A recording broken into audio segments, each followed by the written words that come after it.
નમસ્કાર મિત્રો, સ્વાગત છે તમારું આજના ફરી એકવાર હવામાન સમાચારની અંદર। મિત્રો,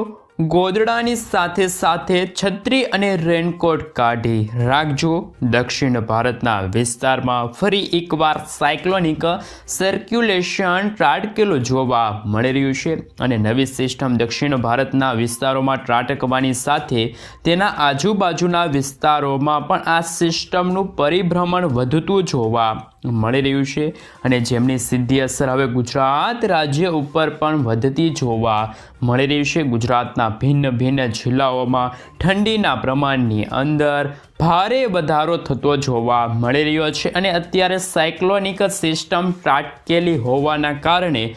ખાસ મિત્રો દક્ષિણ ભારતના જે વિસ્તારો છે, પોંડુચેરીના વિસ્તારથી લઈને શ્રીલંકાના વિસ્તારોની અંદર તોફાની પવન અને ભારે વરસાદને લઈને હાઈ એલર્ટ જાહેર કરવામાં આવી રહ્યું છે। તે ઉપરાંત બંગાળની ખાડીને અડીને આવેલા પંથકો જેમાં મિત્રો ભુવનેશ્વર હોય, વિશાખાપટ્ટનમ, હૈદરાબાદ, બેંગલવી, મુંબઈના દરિયાઈ કાંઠાના વિસ્તારો, બેંગલુરુના વિસ્તારની અંદર પણ આ સિસ્ટમની તીવ્ર અસર વધતી જોવા મળી રહી છે। હવે ગુજરાત ઉપર આ સિસ્ટમની અસર કેવી જોવા મળવાની છે, ગુજરાતની અંદર આવનારા 5 દિવસ સુધી કેવું વાતાવરણ જોવા મળી શકે છે, હવામાન નિષ્ણાંતની સાથે અંબાલાલ પટેલ દ્વારા ગુજરાત રાજ્યની અંદર શું નવી આગાહી કરવામાં આવી છે, રાજ્યની અંદર તોફાની પવનોની અવરજવરની સાથે વરસાદ અને માવઠા અંગે શું નવી આગાહીની સાથે પૂર્વ અનુમાન દર્શાવવામાં આવ્યું છે, ગુજરાતના કયા કયા જિલ્લાઓમાં ઠંડીનો પારો વધતો જોવા મળી રહ્યો છે અને ગુજરાત ઉપર અત્યારે પવનની તીવ્રતાની અંદર શું ફેરફાર જોવા મળ્યો છે, જેમની વિગત સંપૂર્ણ અપડેટ મેળવવાની છીએ। તો ખાસ સૌપ્રથમ તમે લાઈવ જોઈ શકો છો, અરબ સાગરથી લઈને બંગાળની ખાડીના દરિયાઈ વિસ્તારની અંદર તોફાની પવનની સતત હલચલ વધતી જોવા મળી રહી છે, જેને લઈને અત્યારે હાલ અરબ સાગરના દરિયાની અંદર એક મજબૂત સાયક્લોનિક સિસ્ટમનું પરિભ્રમણ સક્રિય બનીને ભારે અસર દર્શાવતું જોવા મળી રહ્યું છે। સાથે સાથે અરબ સાગરના દરિયામાંથી બંગાળની ખાડીના આ વિસ્તારોની અંદર અત્યારે નવી સિસ્ટમો છે એ અત્યારે આકાર પામતી જોવા મળી રહી છે। સંપૂર્ણ વિસ્તારની અંદર તોફાની પવનોની સાથે હલચલ છે એ પણ અત્યારે મિત્રો વધતી હોય એવા હાલ અહેવાલો છે। અરબ સાગરમાંથી તોફાની પવનોની ગતિવિધિ હાલ મિત્રો ભારત દેશ તરફ દર્શાવવામાં આવી રહેલી છે। આ સાથે મિત્રો અત્યારે એક મજબૂત 3 સ્ટફ લાઇન પણ લંબાયેલી જોવા મળે છે, જેમના કારણે ગુજરાતના વાતાવરણની અંદર હાલ સતત એકાએક અને એક મોટા ફેરફાર આવતા જોવા મળી રહ્યા છે। ભારતીય હવામાન વિભાગ દ્વારા પણ દેશના અનેક રાજ્યોમાં ભારે વરસાદ ખાબકવાને લઈને IMD દ્વારા પણ રીતસરનું એલર્ટ છે અત્યારે જાહેર કરવામાં આવ્યું છે।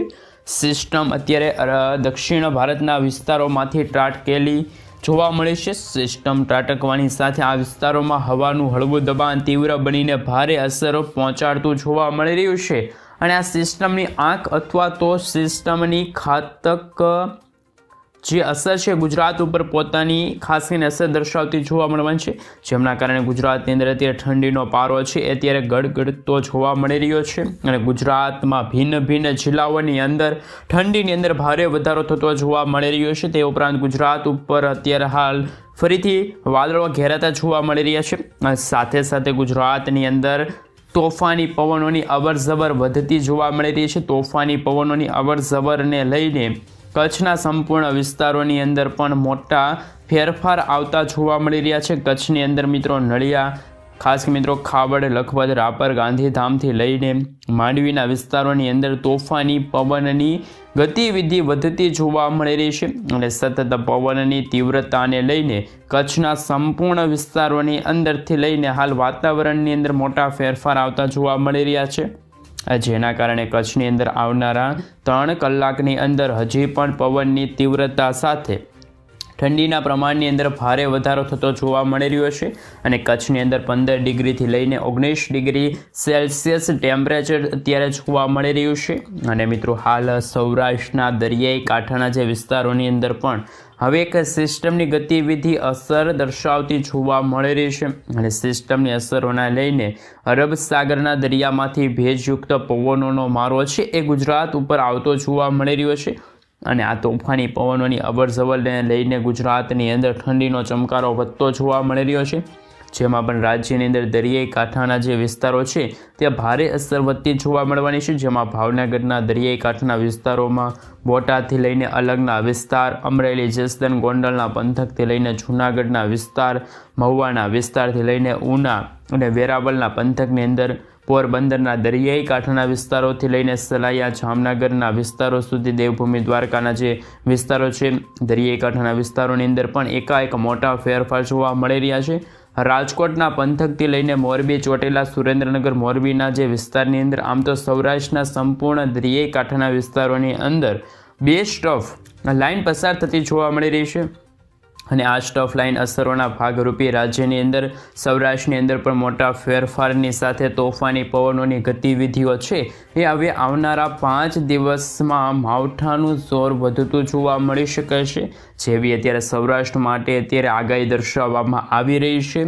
અને દક્ષિણ ગુજરાતના જિલ્લાઓની અંદર પણ હાલ એક સ્ટફ લાઇન પસાર થતી જોવા મળી રહી છે. સ્ટફ લાઇન અસરોના ભાગરૂપે હાલ આમોદના વિસ્તાર, ભરૂચના વિસ્તાર, રાજપીપળા, નર્મદા જિલ્લાની અંદર, એ ઉપરાંત સુરતના જિલ્લાઓથી લઈને તાપીના વિસ્તાર,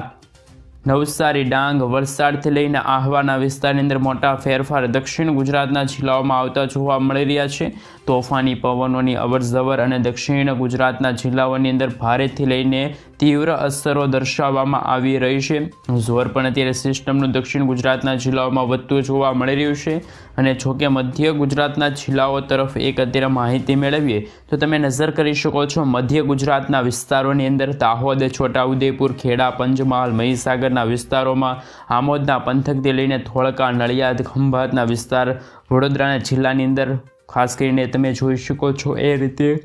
ખેડા, પંચમહાલ અને મહીસાગર. આમ તો મિત્રો રાજ્યની અંદર આ તમામ મધ્ય ગુજરાતના વિસ્તારોની અંદર તોફાની પવનોની ગતિવિધિ અત્યારે ભારે જોર દર્શાવતી જોવા મળી રહી છે. આ વિસ્તારોમાં ગાજવીજ સાથે રીતસરનું મેઘરાજાની તીવ્ર અસરો અત્યારે મધ્ય ગુજરાતના જિલ્લાઓમાં જોવા મળી રહી છે. અત્યારે મિત્રો ગુજરાતના જિલ્લાઓની અંદર તમે વાત કરીએ તો તોફાની પવનોની ગતિવિધિઓ બદલાતી જોવા મળી રહી છે, જેમાં બનાસકાંઠાના જિલ્લા, સાબરકાંઠા, અરવલ્લી, પાટણ, મહેસાણા, ગાંધીનગર વાતાવરણની અંદર મિત્રો અત્યારે મહેસાણાની અંદર છે એ 16 ડિગ્રી સેલ્સિયસ સુધીનું તાપમાન, ખેડામાં 13 સેલ્સિયસ સુધીનું ઠંડીનો ખાસ કરીને મિત્રો પારો જોવા મળી રહ્યો છે. આમ ગુજરાતના ભિન્ન વિસ્તારમાં તોફાની પવનની અવરજવર સાથે માવઠાનું મોટું સંકટ ગુજરાત ઉપર ટોળાતું હોય તેવા સમાચાર મળી રહ્યા છે. ભલે અત્યારે સિસ્ટમ દક્ષિણ ભારતના વિસ્તારોમાં ત્રાટકેલી જોવા મળી રહી હોય, પરંતુ સિસ્ટમનું પરિભ્રમણ છે એ અત્યારે દક્ષિણ ભારતના વિસ્તારોથી લઈને ગુજરાતના વિસ્તારો સુધી પોતાની અસર દર્શાવતું જોવા મળી રહ્યું છે, જેના કારણે ગુજરાતની અંદર દિવસે ને દિવસે પવનની તીવ્રતા છે એમની અંદર વધારો સાથે ગુજરાત ઉપર ઠંડીના પ્રમાણની અંદર વધારો જોવા મળી રહ્યો છે. અને આવનારા દિવસોની અંદર, આવનારા 5 દિવસની અંદર ફરી એકવાર વાતાવરણીય અસ્થિરતા છે એ મિત્રો ઉત્પન્ન થતી હોય હાલ એવા અહેવાલ છે. તો મિત્રો અત્યારે હવામાન નિષ્ણાત એવા અંબાલાલ પટેલ સાથે પરેશ ગોસ્વામી દ્વારા પણ હાલ જુદી અલગ આગાહીઓ છે એ અત્યારે દર્શાવવામાં આવી રહી હોય તેવા ખાસ કરીને આંકડાઓ પણ સામે આવી રહ્યા છે. ખાસ કરીને મિત્રો વાતાવરણીય અસ્થિરતાના કારણે અત્યારે વાતાવરણ કઈ રીતનું છે એ સમજવું અત્યારે ખાસ કરીને અવગણવું જેવું જોવા મળી રહ્યું છે.